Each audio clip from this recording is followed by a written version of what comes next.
আসসালামু আলাইকুম, সবাইকে কেমন আছেন? সবাই আশা করি অনেক অনেক বেশি ভালো আছেন। ঈদ তো চলেই আসছে, তো ঈদের জন্য আমি কি মেক করব সেটা আপনাদের সাথে আজকে শেয়ার করব।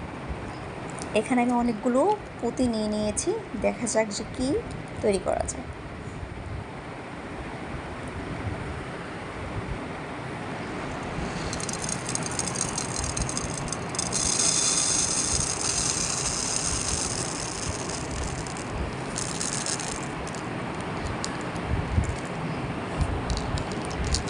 এখানে আমি সোনালি রঙের পুঁতিগুলো ঢেলে দিলাম।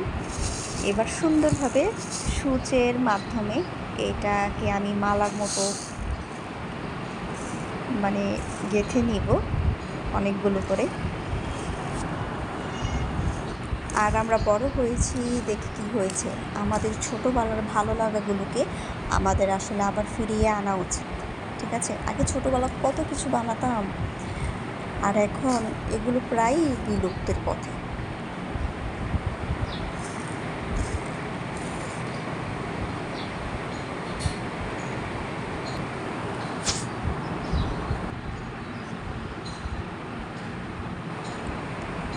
এবার আমি এই পুঁতিগুলোকে মালার মতো করে রেডি করব।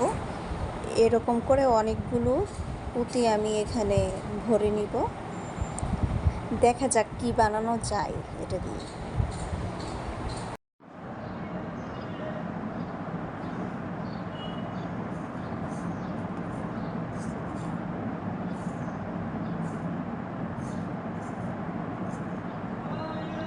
এই ছোট ছোট পুঁতি দিয়ে অনেক সুন্দর সুন্দর জিনিস তৈরি করা যায়। আজকে দেখাবো আপনাদেরকে। আমি যখন খুব ছোট, মোটামুটি ভালোই ছোট, ক্লাস 1, 2, 3 যখন পড়ি, তখন এই মতিগুলো দিয়ে অনেক কাজ করি। পায়েল বানানো, ব্রেসলেট বানানো, আংটি বানানো।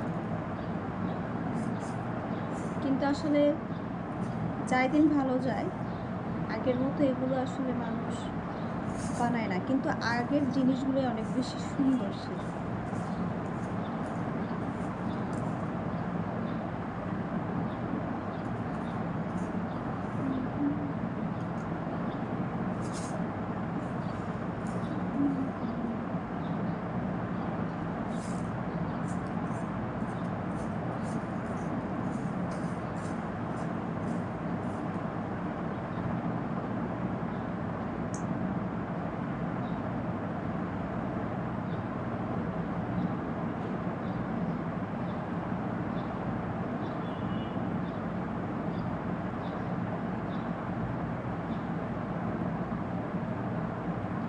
প্রথমে এটা দিয়ে আমি ব্রেসলেট তৈরি করব, তারপরে যদি সময় পাই তাহলে দেখা যাক এই করি। মূলত ঈদ উপলক্ষে এই পুঁতিগুলো দিয়ে আমি কিছু না কিছু তৈরি করব ইনশাআল্লাহ।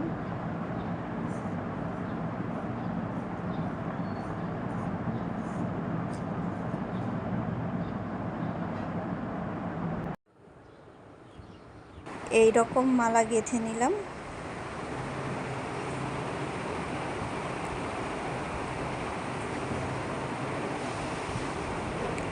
ভিডিওতে আসলে এটার সঠিক রং বোঝা যাচ্ছে না, অনেকটা কালো কালচে এরকম আসছে।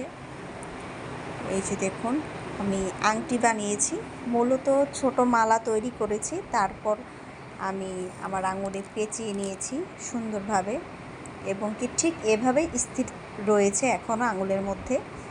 আর অনেক বেশি সুন্দর, সরাসরি এগুলো আপনাকে এনে দিতে পারে সুন্দর একটা ন্যাচারাল এবং খুবই ইউনিক একটা লুক।